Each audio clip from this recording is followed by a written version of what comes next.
Take her away, Ian. Yeah, take it away, Ernie. It's going to be a bumpy ride. Fell over? What you fell over for? Out for a little walk in the moonlight. 7:30. Where were we at 7:30? I solemnly swear that I am up to no good. Turn to page 394. You foul, loathsome, evil little cockroach! I didn't mean to. Mischief managed. You and your bloody chicken. Hello there, listeners. Just want to hop in here real quick before the episode starts to say a few quick things. First and foremost, I am so very sorry that this episode is coming to you later than normal. These episodes usually come out every Monday, and you can trust that to be true every single week, except, this week we had a few complications, and I explained it in the episode, but I did want to say to all of you, I'm very sorry that we missed our normal time slot. So my apologies for that. The other one is that in this episode, we previously recorded an episode that got messed up. I'll say it in the episode, but in that previous recording, we tried out different butterbeer flavors, and I got sent recipes from Wizarding House Common Rooms and Wheezy the Red on Instagram. Both of those butterbeer recipes were amazing. I encourage you to check out their pages because they were so delicious. But unfortunately, you didn't get to hear us try those out on this particular episode.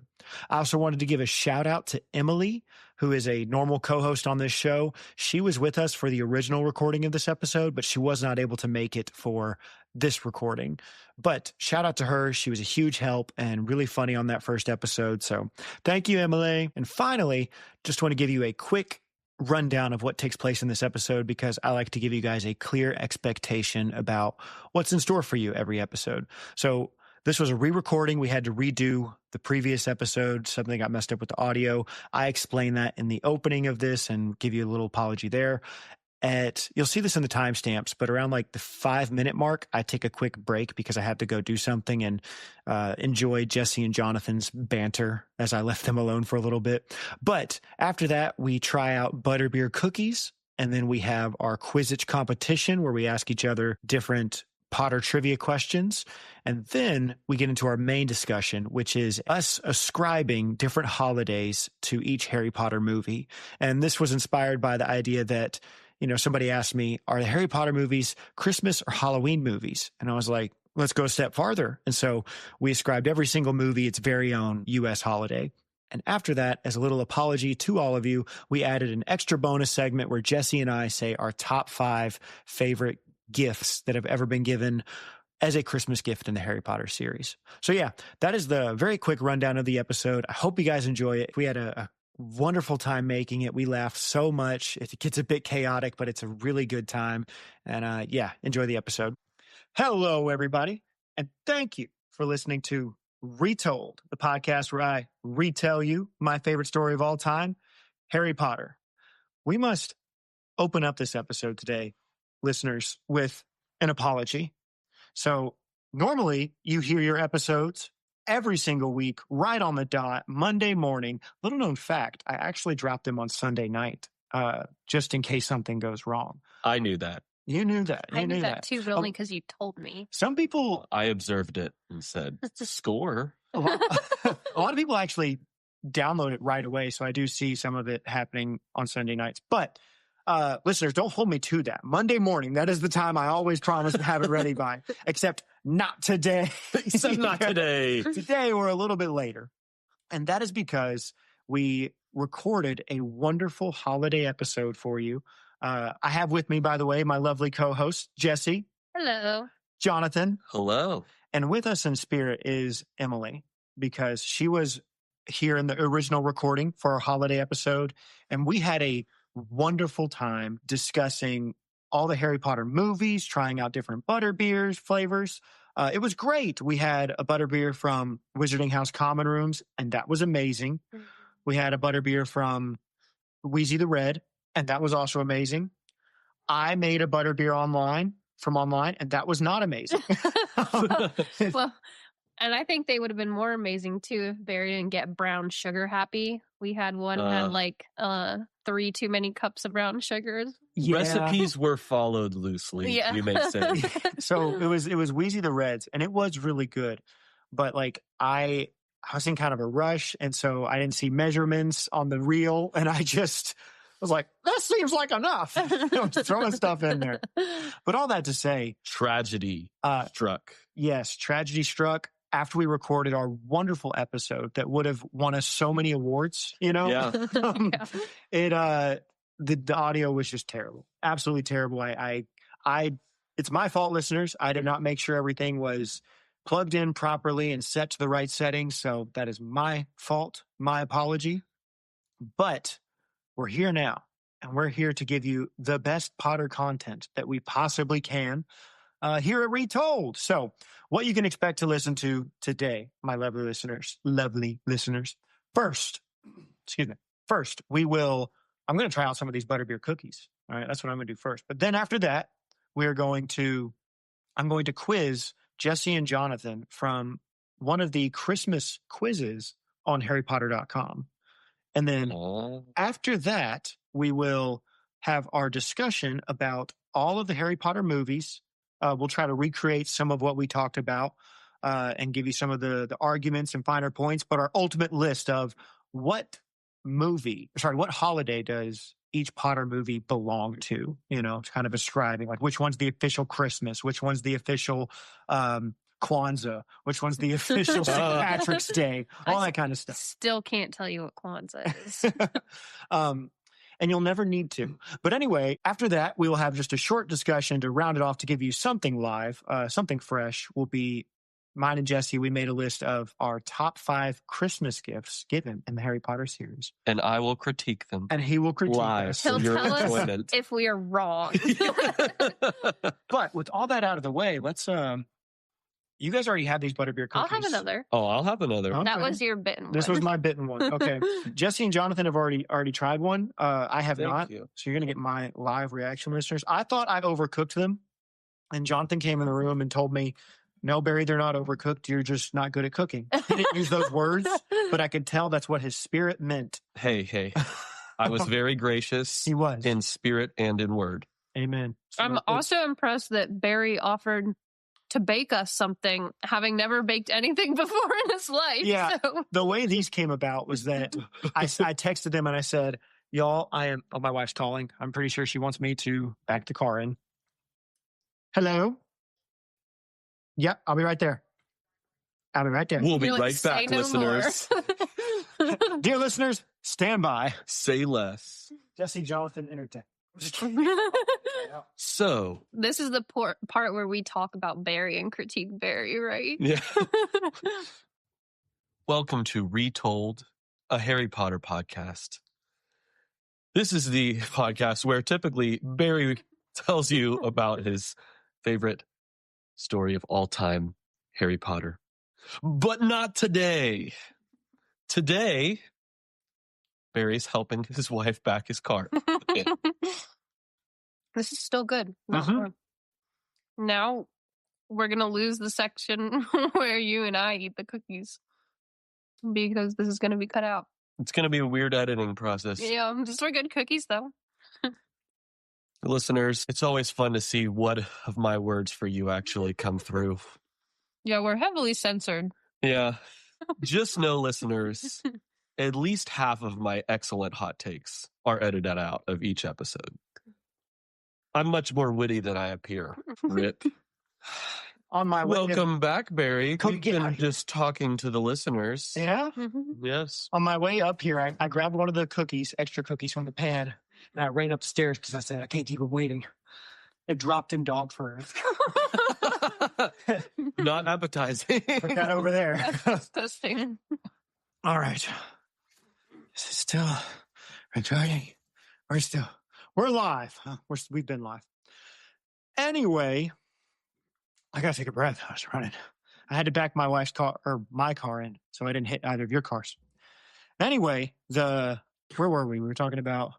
Oh, I asked Jesse and Jonathan to come over here, and I felt so terrible about losing the recording, or at least it not being a good recording. But I said, I have the perfect way to make it up to them. I will bake them cookies. And because I felt terrible, hat in my hand, so apologetic, so upset. I'm just awful. He sent a very heartfelt text message, Which Jonathan did not reply to. I was busy the whole day. I eventually replied today. That was late last night. Yeah. But I just remember I was like, oh no, he's mad. I had to collect my wrath, so that I could get it under control before I appreciate hurt that. your feelings. Count to 10 several times. But I said, to make it up to y'all, I'm going to make you a Potter treat. And there was these cookies. And I got about halfway through making them before we ran into more scheduling conflicts. And essentially, Jessie and Jonathan finished making the cookies for my apology cookies to them. They made. But we made I'm them sorry. great for you, Barry. Yeah. So here, it's my first bite, not the dog hair covered one, but. Get that ASMR Yeah, into the Yeah, mic. lean into the mic, Barry. That's my Please. son. Jonathan, you were absolutely right. I should have taken them out 5 minutes earlier. So Not 5 minutes, but Yeah, I think 2 or 3. I like super squishy cookies. yeah, I I'm do more on that too. But it's not overcooked. Yeah, they're not overcooked. There are some I people know- that would absolutely prefer it that way. Yeah, I know Bailey likes her bacon burned. that's yeah. That's not me. I The like in-laws floppy are that bacon. way too. They like burnt bacon and crunchy cookies. No, I'm so I used to not be on the super crispy bacon track, but my wife has changed my heart. Oh yeah. Yeah. I like crispy bacon. Like so that it's burnt and you don't Well- get the good fat pieces, or just like a nice crisp. Because a little crisp's good. You would probably call it burnt, but it's not burnt. It's not You flat. would call it. I'm saying if that's it's not super fatty. My wife doesn't like fat. Oh, I love the fatty. I do bits. too. But also, I'm just saying, she makes me breakfast sandwiches with this nice crispy bacon, and She Ooh. even makes me pancakes. I do Yeah. think Just I something do for think that potatoes. crispier bacon is better on like sandwiches and stuff. Like a BLT, much better with crispy bacon, that kind of stuff. So I can see that. so if you were wondering about bacon, listeners, But That's our take on bacon. Thank you very much. we got to come up with original content somehow. yeah, listeners, I am so sorry that this episode is coming to you late. We are incredibly grateful for you, though. Something that I mentioned in the previous recording that I was just tickled pink by was that we got our Spotify Wrapped for the year for this podcast. We started coming out with episodes in, I think, the last week of February of 2025. And I was just really surprised at how well it did. I expected it to. No, I was really hopeful, put a lot of work into this podcast, but I think if I'm remembering right, we're in the top 4% of all of the brand new podcasts on Spotify. So all the podcasts that came out in the year of 2025. And also we are in the top 3% of all podcasts for most shares. So just people taking this podcast, putting it up on Instagram or sending the link to friends, whatever. And I think only half of that is from Jessie. Right. All right. But the rest of it was you guys. So thank you so much. I really appreciate it. And so to celebrate the end of the year, we just want to have a fun little holiday episode and try to, we busy schedules, crazy day today, crazy day yesterday, but take a moment. We're relaxing. We're unwinding. We're feeling the beautiful holiday spirit. And with that, we have our holiday true or false questions for you guys. Oh boy. Oh wow. I went to the Harry Potter website to go ahead and ask you these questions, but apparently it's a timed quiz. And so it has been So going. We failed. Yeah, you guys got 8 of 10 wrong. Oh, yikes. Don't worry, we'll restart it. So this is I saw it on harrypotter.com. It is the true or false Christmas quiz, Christmas present quiz, I think is what it said. Possibly light spoilers.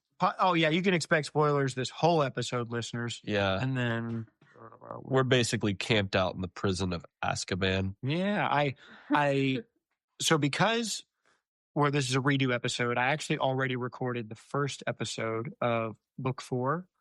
And I had to come up with a new one for book 4. And so listeners, stick around for that. Oh, I can't wait. I'm going to edit this part out because I can't. I was trying to find where it went. Oh, the I Christmas wonder- present. Poop. There it is. What? All right, It's gonna start edit. quiz. This is from the December 23rd, 2022, the Christmas present quiz, level 2. All right, it's just 2 Ooh. stars. You should be able to do this.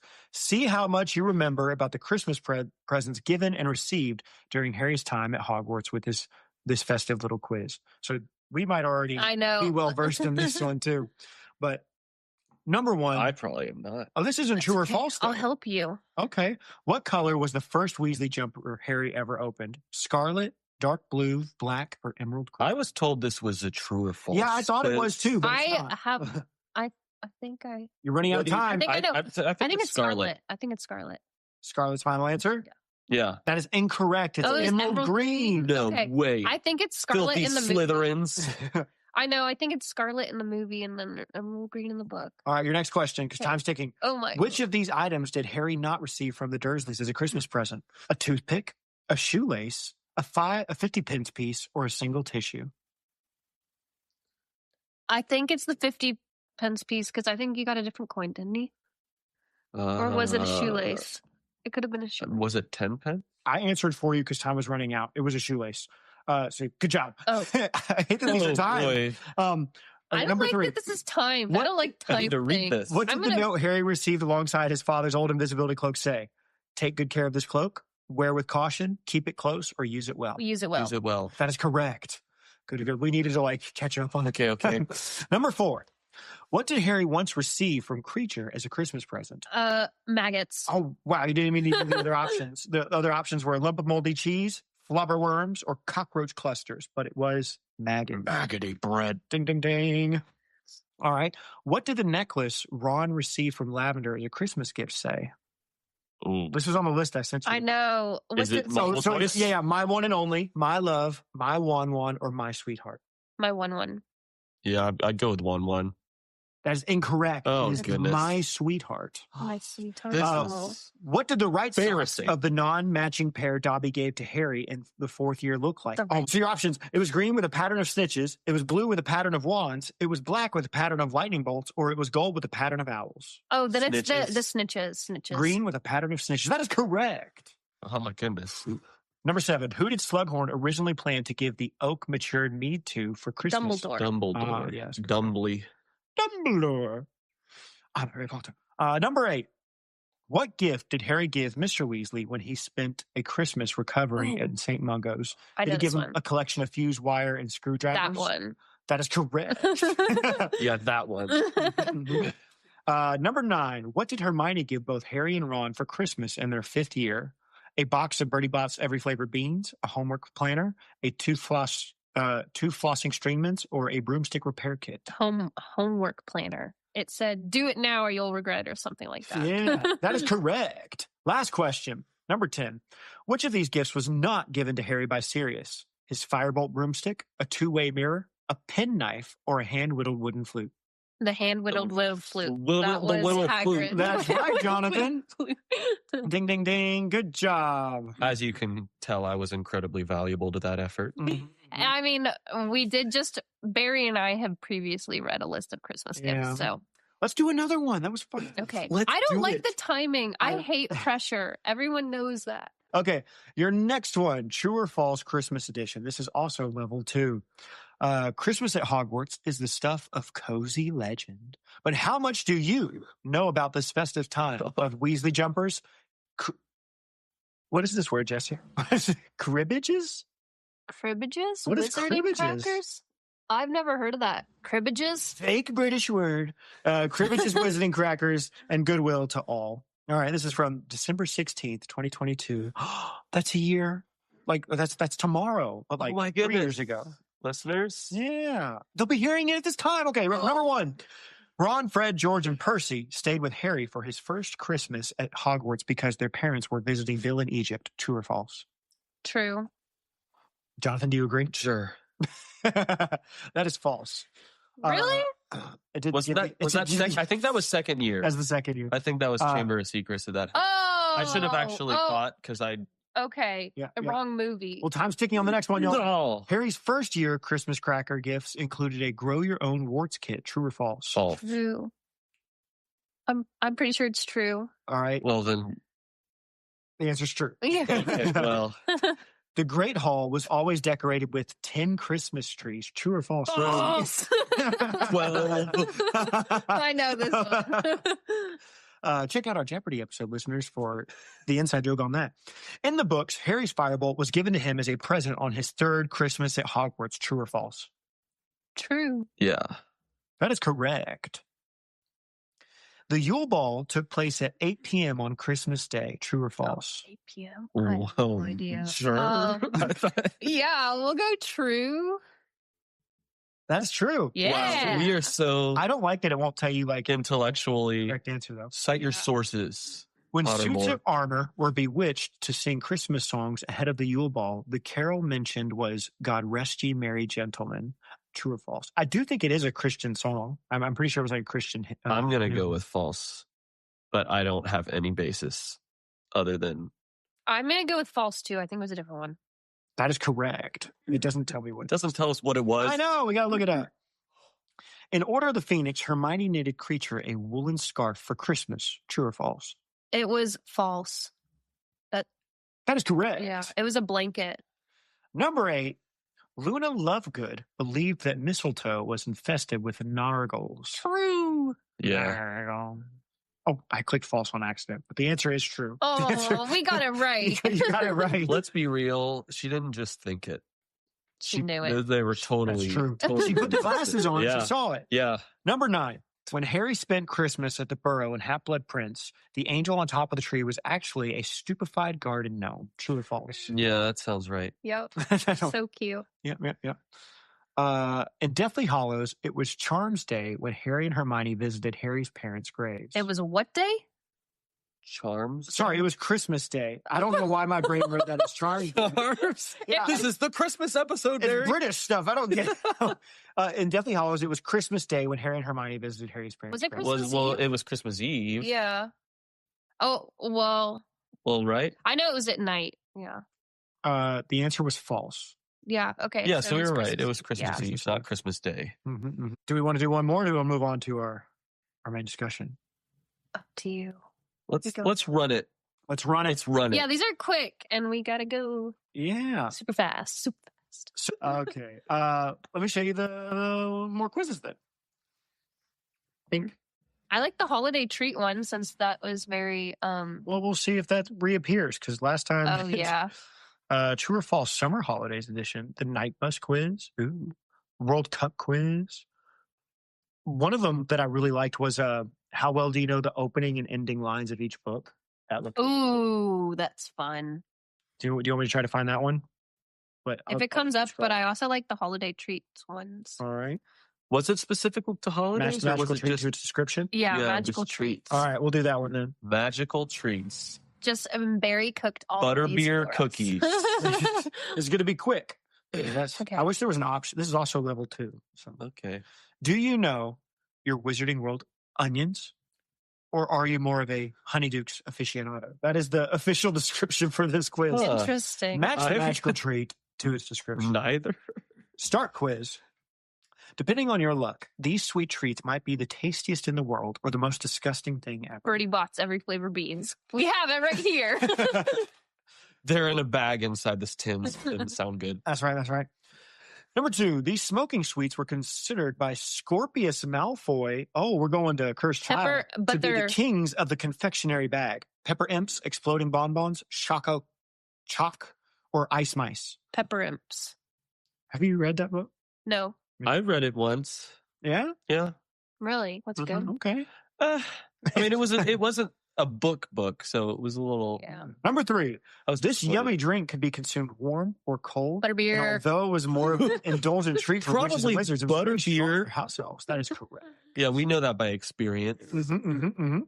These interesting sounding sweets were a favorite of Peter Pettigrew in his Scabbers the Rat disguise. So fudge flies, cockroach clusters, acid pops, or fainting fantasies. I think it was fudge flies. That sounds maybe. It was either that or cockroach I clusters. think it's the clusters. Okay, then go with the clusters. Oh, it was not. It was fudge flies? It didn't tell me. It was Why fudge doesn't flies. it tell us the answer? Number 5. Hermione's dentist parents enjoyed these fresh, sweet treats. Oh, Mint humbugs, ice mice, tooth flossing string mints, Yes. or Yeah. peppermint toads. tooth flossing string mints. So That's right. Okay, that was pretty easy. Yeah. This fruit-flavored dessert was served by Queenie Goldstein in Fantastic Beasts and Where to Find Them. Oh boy. Apple crumble, blackberry and apple pudding, apple pie, or apple strudel. Strudel, maybe. Strudel. That's correct. Yeah, I was like, oh, you're confident on that. Okay. Calling his shot. Number Fake it 7. till you make it. That's right. Number 7. These levitating sherbet balls were a Honeydukes bestseller. Pepper Imps, Fizzing Whizbees, Sherbet Lemons, or Choco Balls. Fizzing Whizbees. Okay. I was going to say, that is correct. I was like, let's say Sherbet Lemon, but... Yeah, I know because Dumbledore actually had a sherbet lemon and it wasn't that. Sherbet Yeah. lemon. Sherbet Lemon. And I picture McGonagall. Yeah. Number 8. Dumbledore ordered this dish to be delivered to his plate during the Triwizard Tournament Yule Ball. Bouillabaisse, roast chicken, pork chops, or nut roast. I think it's Bully Boys or whatever. Bouillabaisse. Bouillabaisse? Bully Boys. Bouillabaisse. It's wrong. It's pork chops. Okay, you can't actually see. One of my windows was in the way. Oh. Oh my. On Harry's goodness. the Riverside. Make us more blocking it. cookies. I know. You make you cookies for my Yeah. apology. On Harry, this is halfway through already. On Harry's first visit to the Weasleys, Wizard Weasley's, this particular popular chewy, if bloody variation of a skiving snack box was flying off the shelves. Fainting fans, I think it's nose blood nougat. That's correct. We would have had more time if you read that slowly. That was the worst reading I've ever heard. Jesse, it's number 10. We're a third of the way Okay, through. go. These iconic sweet treats came with a collectible card that depicted a famous witch or wizard. Chocolate frog. Are you sure? Yes. Chocolate frogs. You don't want to hear the Chocolate answers. frog. The other answers? It could be cauldron cakes. It's chocolate frogs. Oh my goodness. Good job, everybody. 8 out of 10 correct. Hermione would be proud. Well, we would have got Would 9 out of Hermione be 10. proud? No, she wouldn't have, but if you hadn't gotten one of them wrong, just kidding. All right. Now we're moving on to our previously made discussion. I feel like when we do like bonus episodes, this is what we could do is just go through That is these fun. quizzes. Yeah, I enjoyed that. I don't like the timing pressure, but it does add comedic effects, I would You could say. probably find some other online quizzes and various places that might not be timed. Excuse me, listeners. I'm chewing on a butterbeer Enjoying cookie a butterbeer cookie. that I partially made. Wow, that really really dries your mouth out. You gotta drink some I liquid think after that. they would have been good had there been real butter in it and not just, like if butter had been added. I used a whole stick of butter. Oh, you did? Okay, I thought you just put in butter I actually. put a whole stick of Yeah. butter. Anyway, our main discussion, I'm going to be... I got to drink some water. I can't do that to the listeners. Okay, Are these the wrong treats for podcasting? maybe not. That said, I So, might have a fourth. here we are now, listeners. I have thoroughly hydrated, hopefully.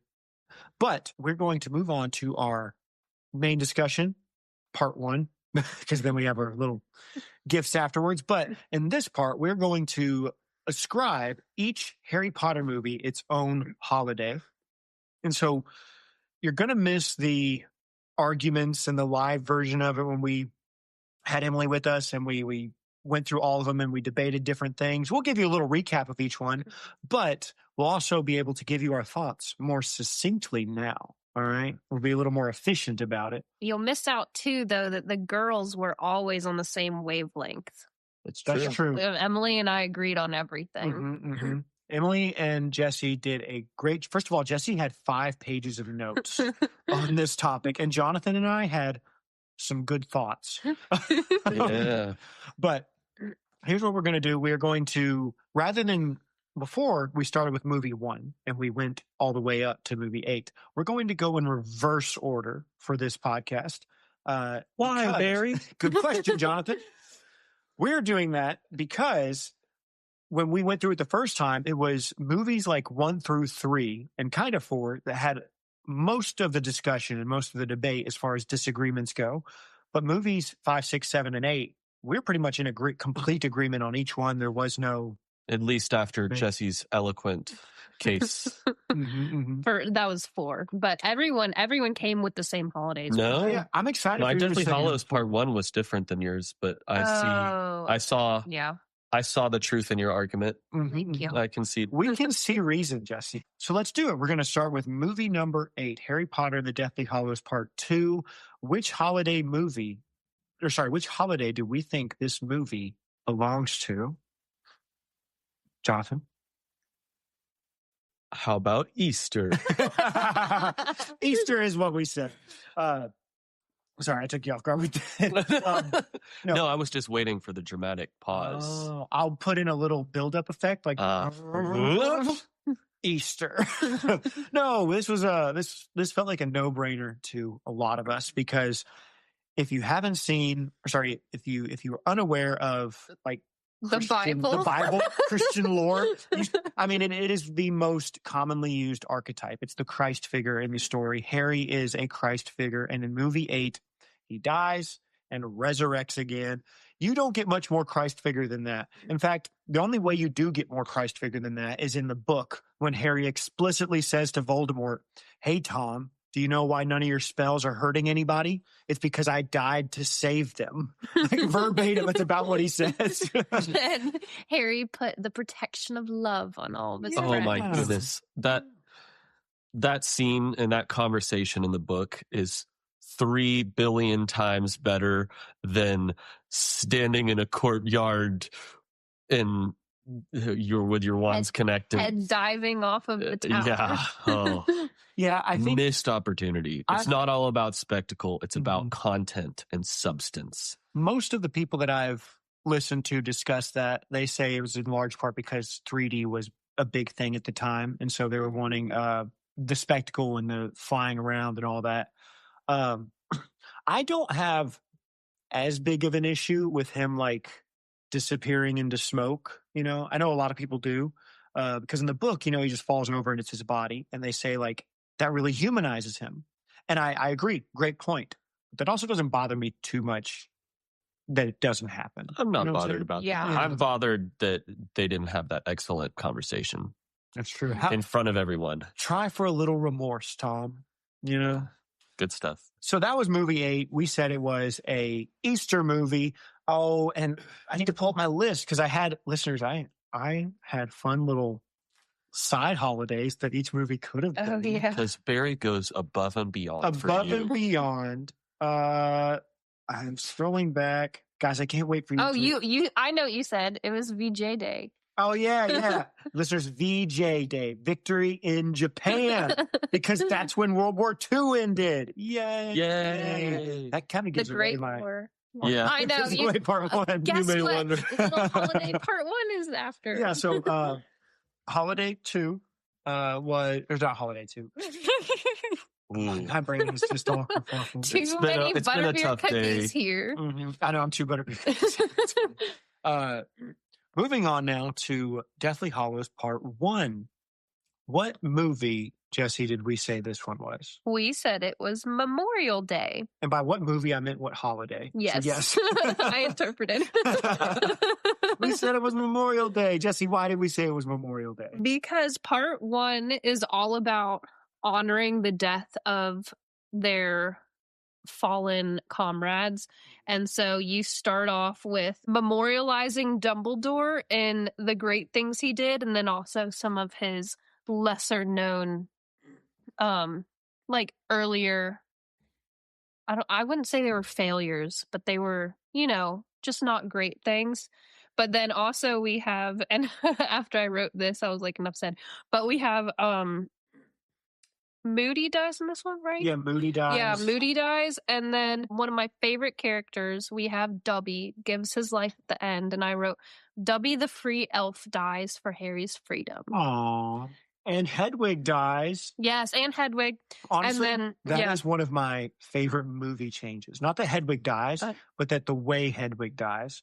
Yes, the that book- she dies protecting. Yeah, in the book, she's in the cage, Mhm. but in the movie, she flies in front of a killing curse for him. And that hit me right here. Yeah. Mm. And then we also said that this was the movie that showed the most graveyard scenes because it starts at Dumbledore's tomb and then you have they go to his parents' grave and then they dig a grave for Dobby in the end. Yeah, I initially had this one slated down for New Year's because of the sort of resolve for new things as the trio is going off and not returning to school. But I, as I alluded to earlier, I concede and accept that Memorial Day is a good. Yeah, but I thought that was choice. a great call out as well, especially if you were to go like, this one's New Year's Eve and part 2 is New Year's. Yeah. You know, I thought Yeah. somebody was going to pull that card during our discussion.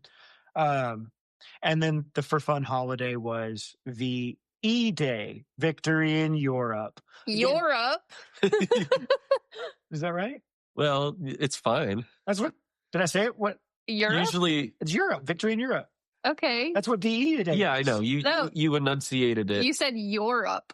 Oh, so now we're making fun of me, guys. Yes. I've had a Always. long day. I wasn't sure if you were doing it to be silly or if you seriously. You know, I can't even remember at this point. I was probably enunciating for the listeners. All right.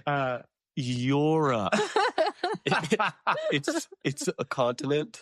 It's make the your nice and long. No, Victory in Europe Day. And listeners, if you don't know, these are definitely American holidays. Moving on now to movie 5. No, 5. 6. Dadgummit. Moving on now to movie 6, which was The easiest one. what's the name of the movie? Half-Blood Prince. Yes. Jonathan, why is it the easiest? Because love was in the air. I'm telling you. It makes me think of that Lion King song. It's like, can you? Oh yeah. You can feel the love tonight when you're watching when you're watching Half-Blood Prince. You know, you've got love potions, you've got drama, You've got Fury. you've got hey. You know, it's not a chick flick, but there's if any Harry Potter movie was, It'd be that. it would be the Half-Blood Prince. Mm-hmm. Yeah, so we said it was Valentine's Day. In case you didn't, I don't think I ever said that. It was just obvious. If you had already said it, and I just said it again. Valentine. No. But yeah, so clear choice. Movie 6, Valentine's Day. Oh, and then the funny one I had, I think I said Grandparents' Day, because that's the one when Dumbledore dies. Yeah. Wah. I said that it fit in Valentine's because all of our hearts broke when Dumbledore died. Aww. Oh, that's a different angle. Yeah. Oh, I also said Mother's Day because we get that story of Harry's mom Mhm. and the fish and Slughorn. Yeah. Yeah, that's probably, most people say that is their favorite movie edition, like throughout all the movies.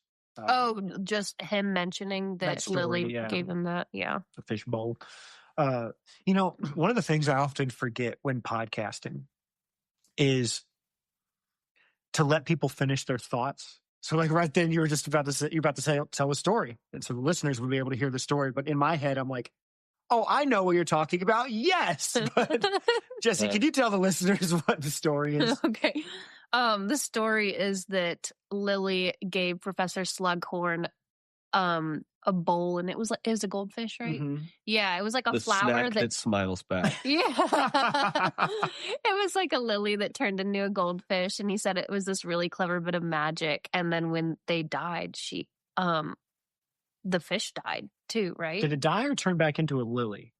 I have no idea. I can't remember. I don't remember. Either way, it wasn't. I think it fishing maybe anymore. turned back into a lily. Okay. But Yeah. Listeners, the right magic- into podcast that you want. the magic died with her. Yeah. Aw. The day. The magic. You just got to change a few lyrics. Anything Yeah. can work. And we were singing. All right. Movie number 5, Order of the Phoenix. We said that this movie was, and we were like like I said before, mostly in agreement. Yeah. The 4th of July. Oh, yeah. Specifically Independence Day. Yes. Yeah. What? Independence Day. Which is 4th of July. Yeah. Yes. Synonymous. Same name. Yeah, but I like the word independence yes. suits it. That's what I always meant. think of Rudolph the Red-Nosed Reindeer and going, we're independent, you know? Definitely. Of course. Listeners know what I'm talking about. It's Hermie the Elf. We're independent, you know? I just watched a 4D version of Rudolph. 4D. 4D? Yeah. Did it work? punch you in the back or something? It was at Stone Mountain, and they have that 4D Oh movie yeah, theater. and they like worm your seat and Mhm. Did you give know? us the wind.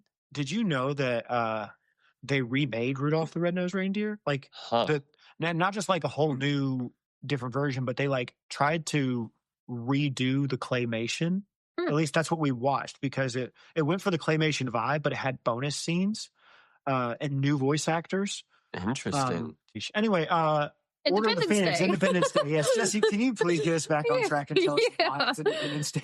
Well, the whole movie we talked about is fighting an oppressive government. And so they're literally gaining freedom in their end, breaking from. They're trying to take our wands. Yeah, they're fighting back against the government. And then we have our beautiful fireworks celebration from the Weasleys that celebrates the independence. And then, yeah, I also said Sirius died for his freedom, which is a connection to like he was cooped up the whole movie. Yeah. And then in the end, he gets out and he's so excited and he's like, "Good one, James," in the movie, and then dies. Just like how Davy Crockett was cooped up, and then in the War of Independence, he died. I don't know which one he died. Did he die in? He died at the Alamo. Which war was the Alamo? I don't know. Don't test my U.S. history. I'm not up on Davy Crockett. What is it? Davy Crockett. David Crockens. Davy Jones. That's Order of the Phoenix for you. Yeah, and some other bonus things. This is turning into like the most scatterbrained episode. I'm fine with it. Goblet of Fire, number 4. So this one, now we get into when we start to have some disagreements. Now, I will say what I thought it was going to be, and then I'm going to have Jesse say The correct the correct answer. The correct answer. Here's the thing. This was like the only one that when we disagreed, I didn't push back on because I loved your reasoning. I really, really liked it. And that's how I view it now. Though right now, I also agreed with Barry initially. Yeah. So if it had been this way, Oh, we would have could've- outvoted her. we could have overpowered Well, her. and Emily agreed with me. Yeah, so. she did. She always agreed with She had the useless berry bucks. Yes. Listeners don't get that, but it's funny. Anyway, I originally had this movie put as my Christmas movie of all of the movies. And it was for a few reasons. One was because, I assigned what was to be the Christmas movie as something else. But also because when I think of this movie, I think of the Yule Ball, and I think of the how much, how fun and festive that one is. That's a huge event that stands out for me in that. But that's really about it. Like, I didn't have too big of an argument for it, but I had this one slated. And listeners, something that we made clear several times in the previous recording was that some of these choices are just made out of necessity over some movies have to be certain things, which means others can't be those things. So that's why I kind of placed this one as the Christmas movie. But Jesse, I'm an ignorant swine, uneducated. Can you please tell us what the correct answer is? Okay, so I said, and then we all agreed. that We all said, here. And this therefore it's is- correct. Yeah, that this is the New Year's Eve, and I guess you could just say New Year's, but so this is the New Year's movie. And my reasoning for that is, though there's that great Christmassy Yule Ball scene, it has it's not like the cozy red, gold, green color scheme. It's white and blue, and like the whole movie is like, it's a very epic kind of Olympic. And so them going through the trials is so fun and like a hurdle. And we got the silver and blue themes. And then even like in the Triwizard tournament in the beginning, you have the fireworks celebration. And Fireworks, yeah. yes. I really like the call out though of the Yule Ball, which is, viewed as Christmassy. You were like, Oh, yeah, yeah. it's silver and white Mhm. and blue, and that kind And of then- screams more, Right. or could be more New Year's. And even in the end, Tinsel. it ends in like that crazy rock concert. So it's much more like a New I spin Year's Eve around like a party. hairy Yeah. troll. Yeah, and they throw down. And then the other point that I had is symbolically why this fits with New Year's Eve is because the end of the movie brings Cedric's death, and that's the first on-screen death that we get for the series. And so it's kind of like the end of an era, the end of the cozy, nostalgic, warm movies, and it's the end of everything like being wrapped and happy in the end. And so it shifts it into a darker and like more serious tone for the next few movies. So I hope that's not what this new year brings. yeah, for real. So thank you, Jesse. Well, very well said. I forgot though, I didn't say my for funsies one for the fifth movie. For the fifth movie, I thought the for funsie ones would have been First Responders Day. And that was because everybody shows up at the end of the movie, to save the kids. And then for this one, it's the Super Bowl because yes, that's basically a holiday here in America that we celebrate. I don't really care that much for the NFL this season, but even still, I don't think anyone does. most people, listeners, here's the thing. Most people in America, I feel like, don't actually care about the actual game. Don't get me wrong, there's a large segment of the population that does, big football fans, but a lot of us, it's just another excuse to celebrate. It's like a have gender reveal. food. You Yeah. just To get all your friends, have food, Come watch over. silly commercials, and then a halftime show that's not even any good anymore. in a way, it is kind of like a gender reveal. It's revealed which team's gonna win. Oh my God. Wow. And edit. But moving on now, Prisoner of Azkaban. Okay, this was when we got into the weeds. The The heat. most debated movie. Yes, and so if we want, we can kind of address. The first three in tandem. Yeah, I think that'd be a good idea to go through all three of these together. So, listeners, you're probably thinking we haven't said the big three holidays. We haven't talked about Christmas, Halloween, or Thanksgiving. Or Well, hold on. Whoa. Don't spoil the surprise now, Jesse. We haven't talked about the big three holidays. So which ones of these get ascribed to which movie? And so let's see, how do we want to approach? I guess, again, Should we state what we initially thought Yeah, I think and that's a kind of good walk idea. through? I can argue my case again. We'll see. all if it right, turns let's out different do this way. the famous, infamous Jonathan's pick for number 3. Oh, my pick for number 3. Yeah. Well, I thought we were still Okay. going down. No, that's good. Yeah. We can still do that.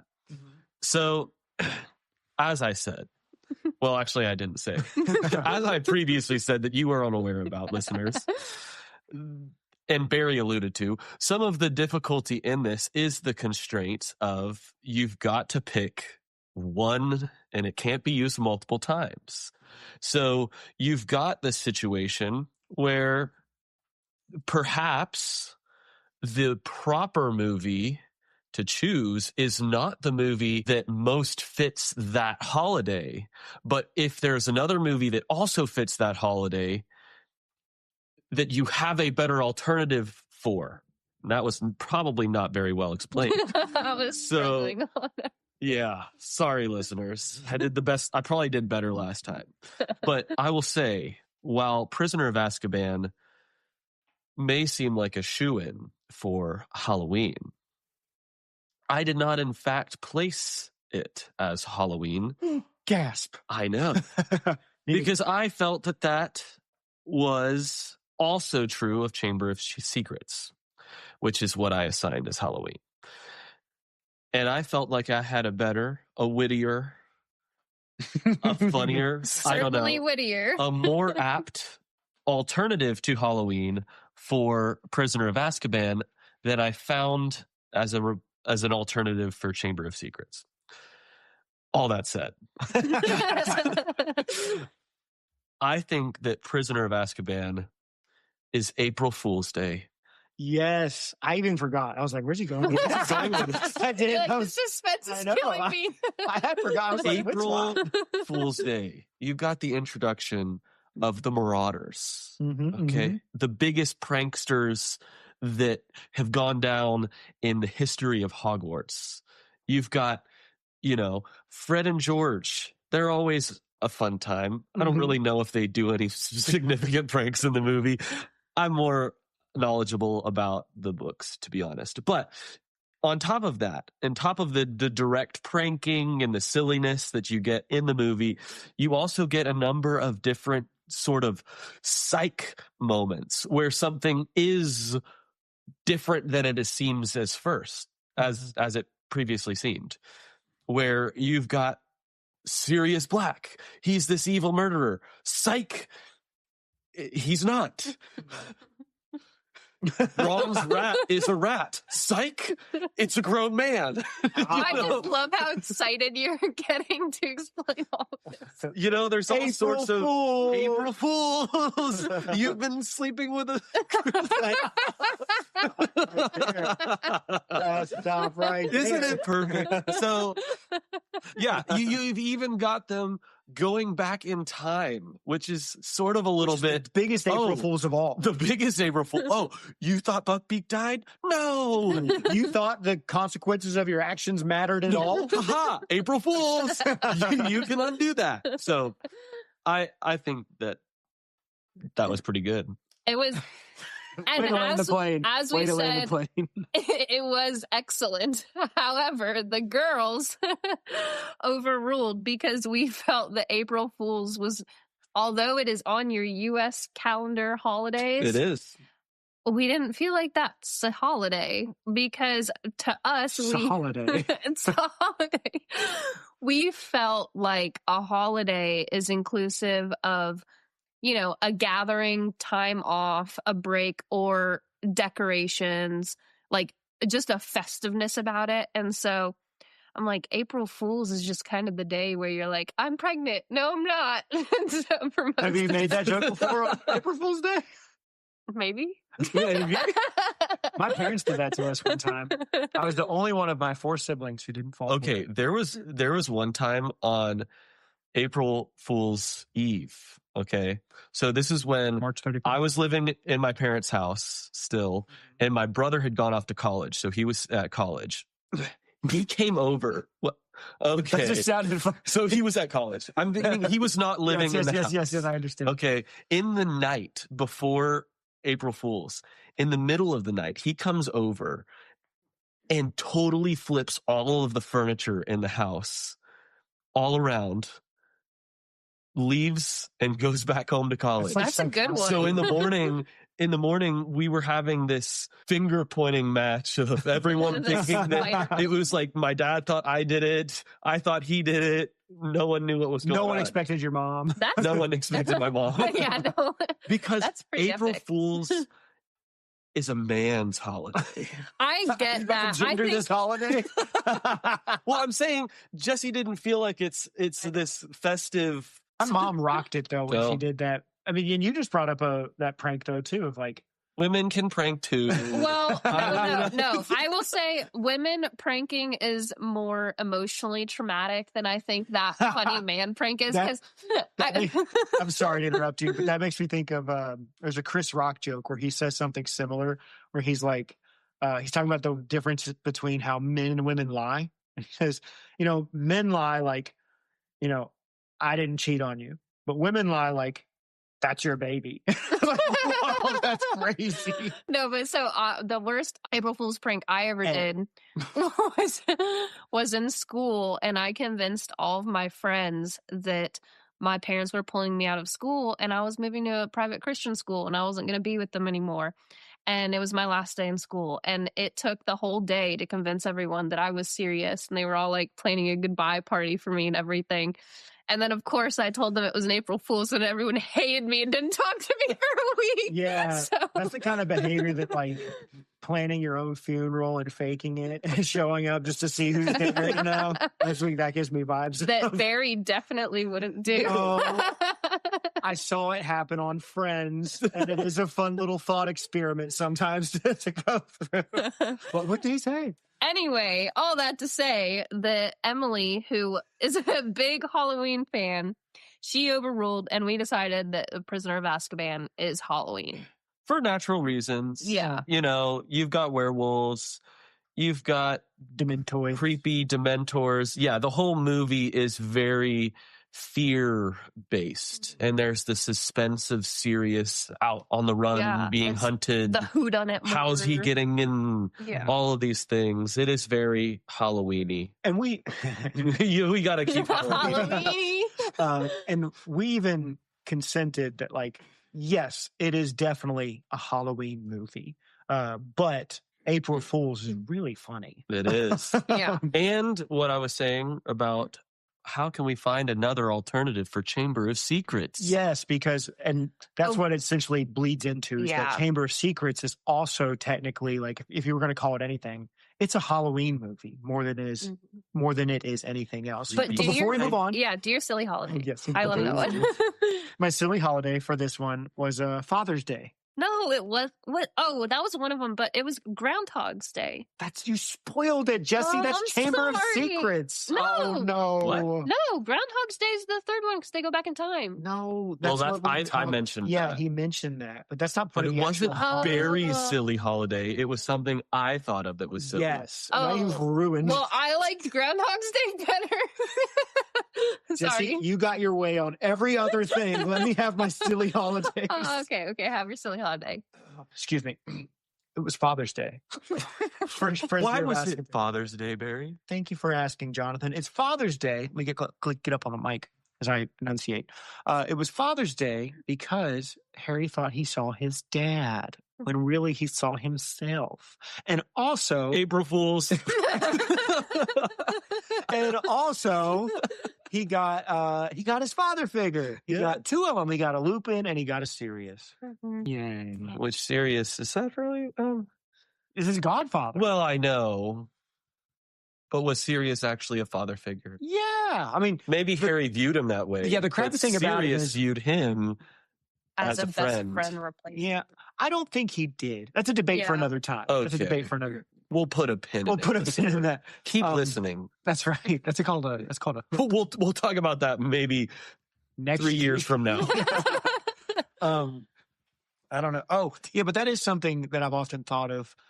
Like, Lupin was probably way more of a father figure to Harry than Sirius ever was. At least this is my hot take. But Sirius was who he envisioned to be his father figure. Yeah, and I think you don't get like the letter communication with Lupin, so Mhm. there wasn't as much of an opportunity true. for Sirius. Lupin's more of a Lupin. who you're with kind of guy, you know? Not really write letters. It's hard when he, for Sure. I know. one day out of the month, he doesn't have opposable thumbs. Moving on now, Chamber of Secrets. And I originally said that this was my New Year's Eve day. And why did I say that? Thank you for asking. I said it because No one knew why. I said it because it was the only one left over for me. I was like, that has to be New Year's Eve. I said New Year's Eve for a dumb reason. I couldn't think of anything else. Yeah. Jesse, what's the correct answer? Well, the correct answer.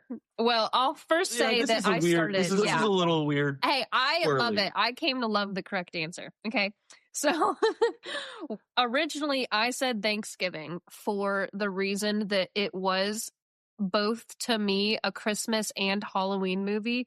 And so I met in the middle of the Thanksgiving, and then you get his first time to go to the Weasley's burrow and he gets to eat with all of them. And then I just said it has like thankful vibes because he saves Ginny in the end and everyone's all thankful, but we didn't go with that because it wasn't good enough. So these guys really wanted Halloween. These guys. These Yeah. guys, but we Massive spiders.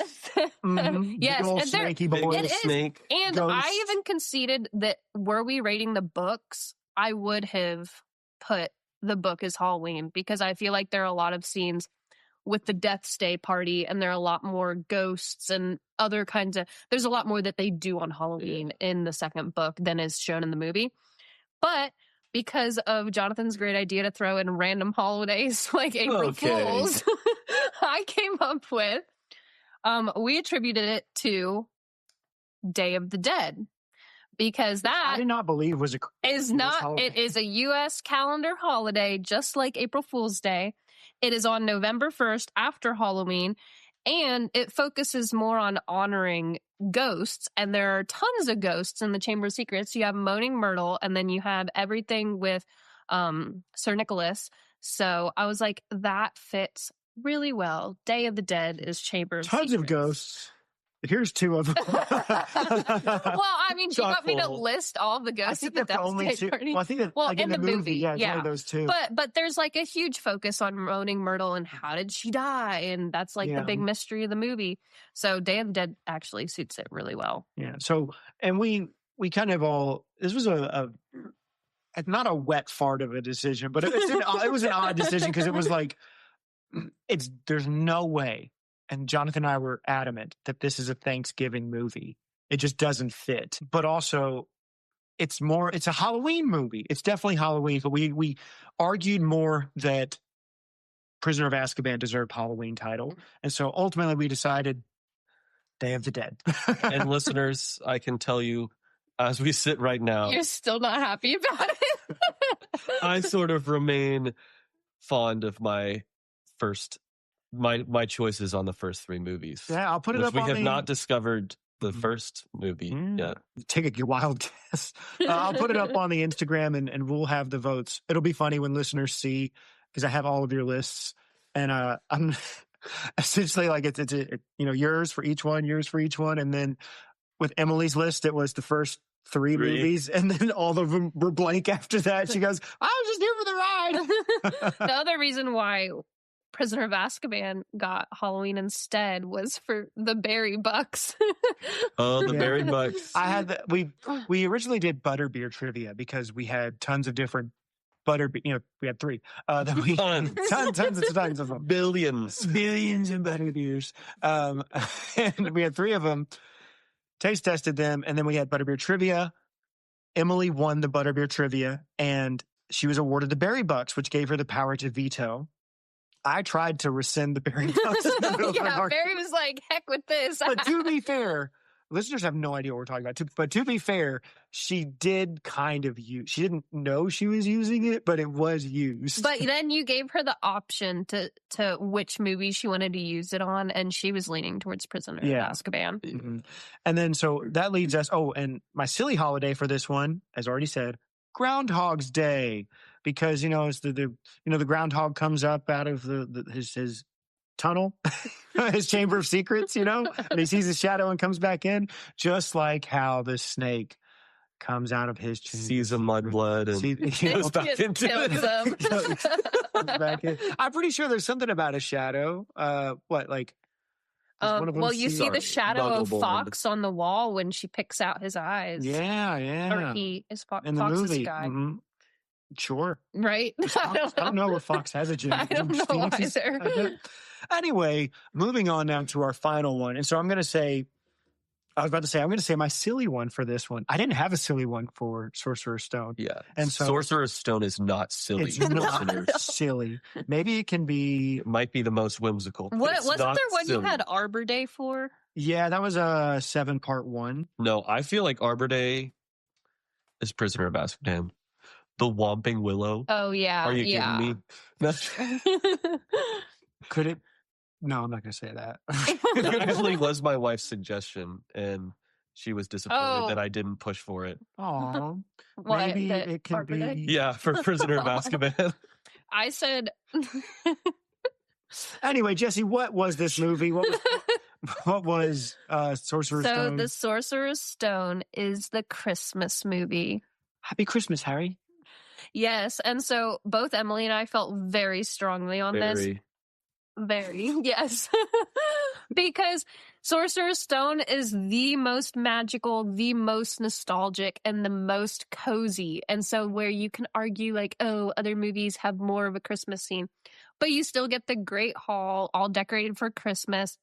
And you get Harry having his first ever Christmas presents. He gets the cloak, and he goes on that whole Christmas vacation journey to see his parents in the Mirror of Erised. And that's just the most beautiful Christmas gift ever. So it was our Christmas movie. Now, I will say, Jonathan put forth that this was the Thanksgiving movie. I did.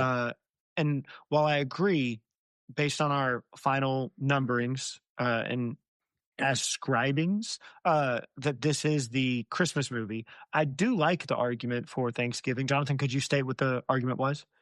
Yeah. I mean, I think there's a lot of, not only is there a lot of feasting, and it's kind of the first time that Harry's ever experienced plenty But he's rather never been than, thankful. yeah.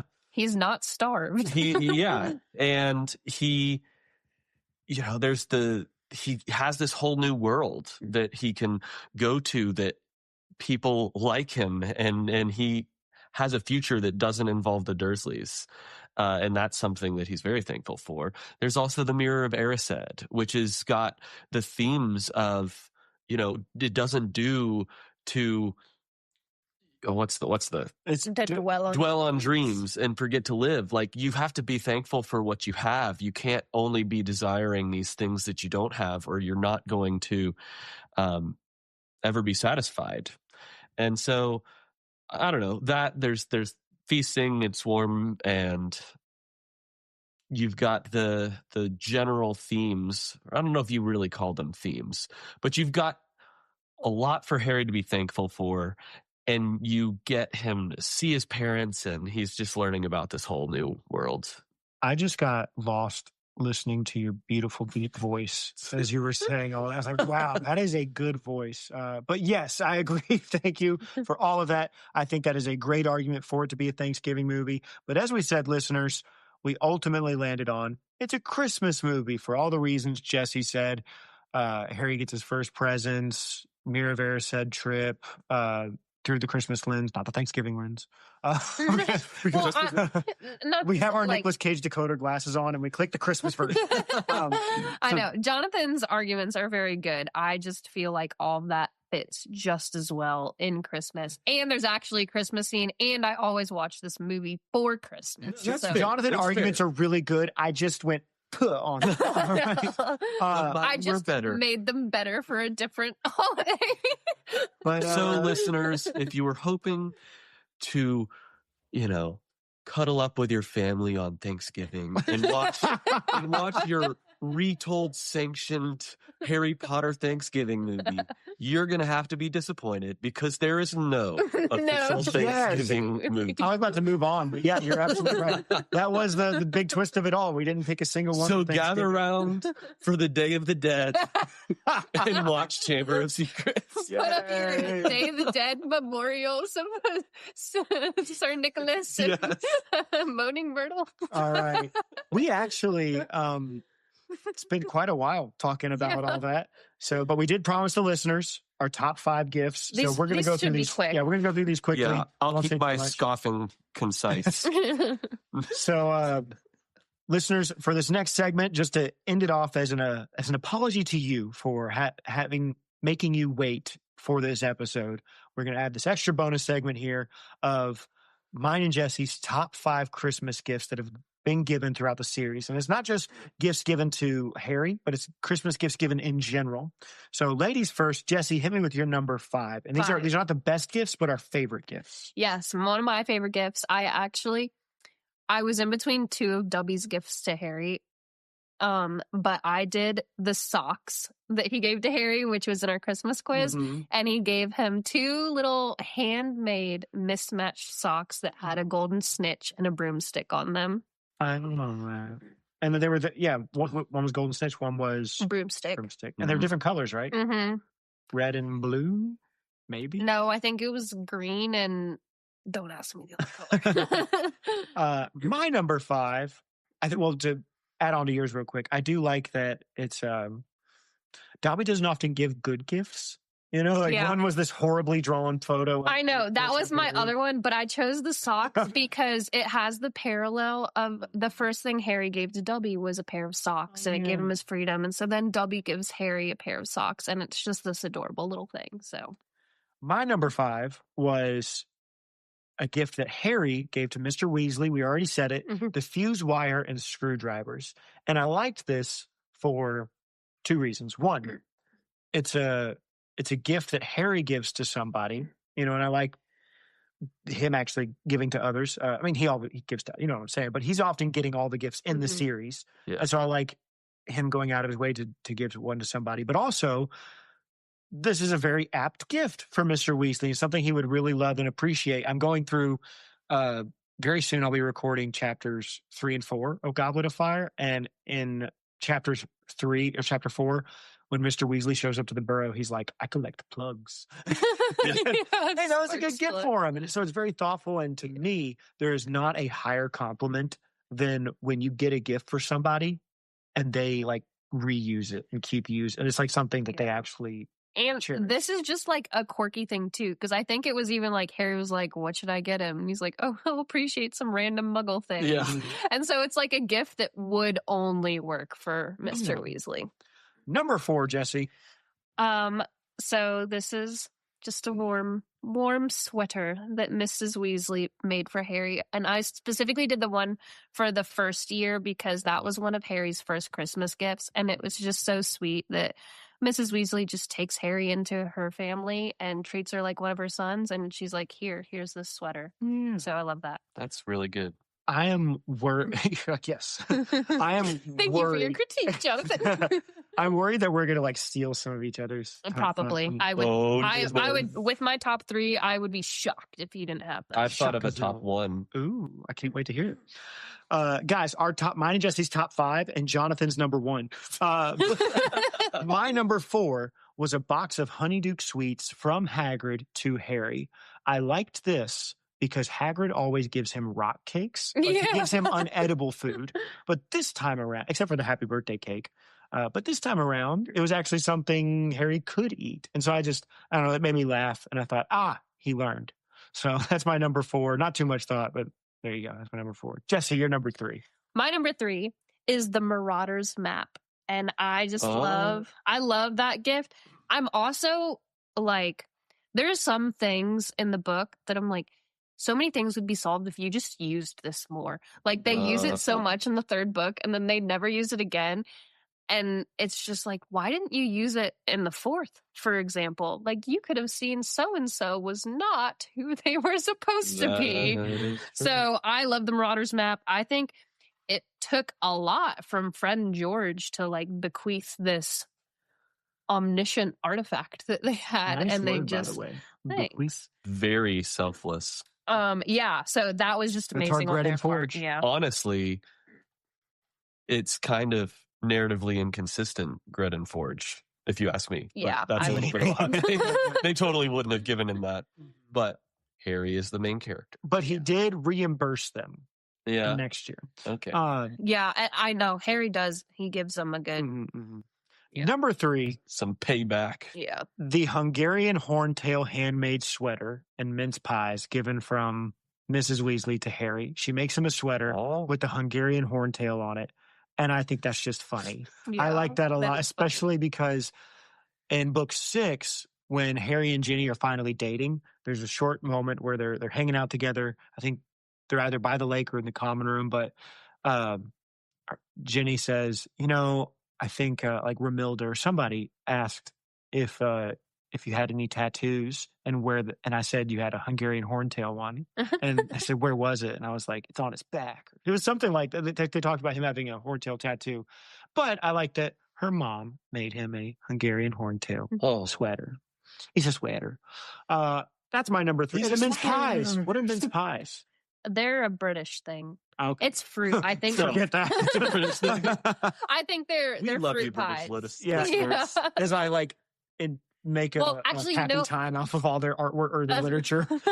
You know where I learned that though? Do you watch the Wizards baking show? I want to, but I haven't. It's good. It's definitely worth it. It's good for in the background and like enjoyable. But they just made minced pies, and I was like, so that's what those are. What a compliment to give to somebody. Like if they were on a TV show and you're like, yeah, your show's great to have on in the background. Yeah, I like to have it on and then do different things. Not really a full attention kind of show. Yeah, it's not. Jessie, what's your number 2? Okay, my number 2, going classic, invisibility cloak. And I just love that gift. I think it's so sweet that it was from his father. and his father wasn't able to hand it down to him, but Dumbledore fulfilled that. Like, Dumbledore could easily kept it, even though, I mean, it was one of the Deathly Hallows. But he gave it to Harry, and it was really sweet. And that's another one of those things where I feel like he uses it a lot in the series, but it's also underused. There are many times that things would have been solved if he just remembered the invisibility. Mm-mm. See, listeners, much like we needed constraints on our holiday choosing, there are times when Harry and his friends needed constraints to develop the plot. So they had to conveniently forget about the Marauders map But they are like and the team- invisibility you know? cloak Yeah. because they needed a little bit of constraint to make it interesting. That's right. My number 2, Jesse, I think we might not have any of the same. This That's is okay, that's good. sick. But my number 2 is the luxury eagle feather quill that Hermione gives to Harry. Now, again, listeners, this is not best. These are our favorites. But for the same reason I said for one of the ones earlier, this is a gift that Harry keeps using. So he got that in book 2. I caught it in last season. He was still using it in book 3. And then at the beginning of book 4, he's still using the luxury feather eagle quill. And I was like, he's still got it. He's got the same pen for 2 years at least. So I'm interested to see, as Retold keeps going and we keep podcasting about this, how much longer he has this quill. The luxury eagle pen watch. Yes. It's actually like impressive that she remembered the consistency of that, because even like as I'm writing my book, I'm like, oh yeah, this person gave her a scarf in this chapter. I should have her wear it like sometime Well, I know, later. like George R.R. Martin and who's the guy that writes Percy Jackson? Rick Riordan. Yeah. I know him as Rick. They both in their series made the mistakes of like changing the gender of a horse, like on accident. Oh, no. So Blackjack in Percy Jackson, he forgot that it was a she, and so for the rest of the series, Blackjack's a boy. And then George R.R. Martin does the same thing to one of his horses. Just forgot. That's why you should never gender Misgendering your horse. horses. If you're writing a book, it's just a horse. Just a horse. You know. Don't say mare. Don't say stallion. Just say horse. Or a hippogriff. Oh. But that's my number 2. Jesse, what's your number 1? My number 1. Please don't say my. Please don't say my. Again, classic. A Firebolt. Great. That's a great gift. Yes, Go I on. just- Tell me more. I wonder just if love it's it. my number 1 that you have. I love that Sirius Black has to think, what is 13 years worth of Christmas presents, and then gets Harry his like favorite thing that he actually does use this throughout the rest of the series. And it's just a really good gift for Harry because obviously he loves Quidditch, and personally I would like to have this as well. He's like the So, stepdad, or not the dad, the fun uncle. no, the dad who abandons his kids and then shows up years Oh, later. and here's is a like, car. Here's a house. Yeah. But yeah, I love that gift too. Okay. Great gift, number 1. I'm trying to remember, how fast is it? I think it goes up to 150 miles per hour. I think I remember that correctly. From It's speedy. a trivia question. My number 1, and then we'll get to Jonathan's to cap it all off to finish up the episode. My number 1, the Christmas wreath of roses that Hermione puts around Harry's parents' grave. I love that moment. So when we were looking at I found an article that listed 50 of the Christmas presents given throughout this series. I sent it to Jesse. And as I was looking, this was one of the gifts. And I didn't even think about it as a gift, but it's given on Christmas, right on there, or Christmas Eve. Christmas Eve. Yeah. Right on the tomb. We remember that from the Quidditch. But yeah, and I was like, that's, of all of the gifts, that's one of the most thoughtful and touching and aptly given gifts in that moment of like, Harry is hurting, he's struggling right here, and then he sees his parents' grave, he wants to do something for them, and Hermione, being one of the most like emotionally aware and conscious people, especially later in the series, delivers in that moment and helps him out, and I think it's absolutely beautiful. It's a like beautiful and symbolic piece of magic too, that it's something that like Hermione could do that, but would Harry or Ron know how to like conjure a wreath of flowers? No, probably not. Well, because I remember even at the beginning of book 7, Harry's like, he goes, wow, all these years at Hogwarts, and I didn't even think to learn like basic medical magic. Yeah. And he's worried about that. Yeah, why didn't Hogwarts teach that? Whiskey. Yeah, that's all I needed.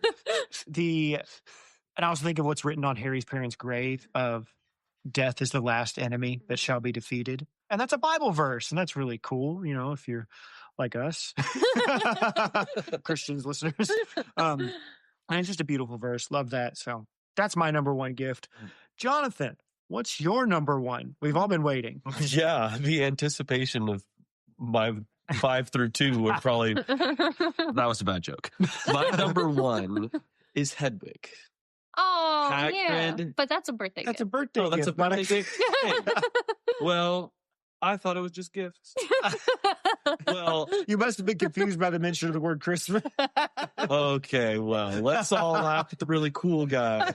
No, but go No, ahead. you're right. Go on, You're right. go on. That's Keep not going. a Christmas The snowy owl. That's pretty Christmas. She Yeah. represents Christmas. Well, she represents. yeah. Well, Barry also sent me the list. I just didn't look at it. Clearly, if I did, Jonathan, I might have intentionally noticed. left your name out. I know you did, but I can out myself. I don't care enough. He takes listeners. responsibility. Actually, I had work today, so. But yeah, well, now I'm all deflated. we should have let him finish. No, it's okay. I couldn't help it. It was my gut reaction. I know. Yeah, I know. Go ahead. Tell us why Hedwig is the best gift, though, of all. The best gift. Of all. Because Harry is so isolated. I mean, every summer he gets isolated from the wizarding world, and Hedwig is not only a creature that can keep him connected with the other people in the wizarding world, but also is a tie directly. So there's another living entity that comes with him that is a companion. Someone who suffers at the Dursleys. Yes. With him. So I don't know. I like that. I thought of that, but it certainly wasn't going to be on your guys' list. That's how I made sure that I could actually say something. So, Oh, boy. listeners, this holiday season, as this Christmas approaches, I hope you all remember your birthday presents.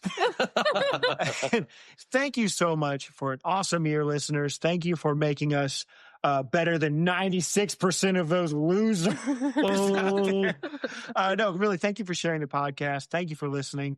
Like I said, sorry this is a little getting to you a little late, but I'm really glad we got to record this again, you guys. Thank you for being here with me to do this. You will not get an episode next week, listeners. Oh my gosh, Barry, you were late and then you're skipping out on us again. No, I'm not skipping out. I do this at the end of every season. 1 week off. And then the last Monday before the end of the year, you will get to hear the very first episode of season 4. And season 4 is going to be great. We have so many awesome guests lined up. These two will be on at some point. I want to have another episode with all 4 of us together. I loved that. It was so much fun. Listeners, you just got to believe me. It was magical. Yeah, if you want, you can sign up for Patreon and get the garbage audio version of the unreleased episode. One day I might put that out. Because listeners, it sounds deep fried. I'm sure I set the game off, but you'll be listening to it and every once in a while it's just anyway, we don't have a Patreon yet, by the way. But we're growing. It's turning out great. I'm enjoying it. So listeners, thank you for making this great. Thank you for making it wonderful, messaging me. And like I said, if you want to send me a message or anything, write into theretoldpodcast@gmail.com. Message me on Instagram at theretoldpodcast.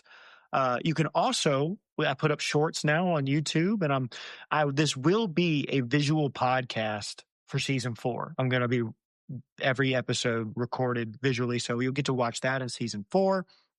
Jonathan, wear your makeup next time you come. Yeah, over. I got to dress Oh, up. good. But that's all we got. Listeners, thank you so much for listening. Enjoy your Christmas, enjoy your Hanukkah, enjoy your Kwanzaa, whatever you celebrate. Thank you for spending it with us, and we'll see you for season 4. Goodbye. Goodbye. Thank you for listening to Retold. Artwork for this podcast was created by Rachel Ortlip. Music was created by Taylor Jarvis. And the Retold podcast is produced by me, That's right, I made this.